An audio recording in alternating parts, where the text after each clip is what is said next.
Shenzi mtupu ya. Kusoma nimesoma. Na degree 3. Hizi degree 3 lakini haziletei mimi chakula. Wewe matatizo gani wewe? Sio na matatizo gani?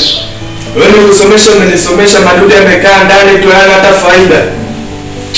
Wewe shukrani bwana. Hivi unajua pata kutumia gharama gani kukusomesha? Tena wewe usiongee chochote alina maana yako kama paka shume. Basi na kama shida mawani na yavua. Hiyo kweli mimi nakuelekeza kuwa na shukrani. Pata kutumia gharama zake nyingi kukusomesha wewe.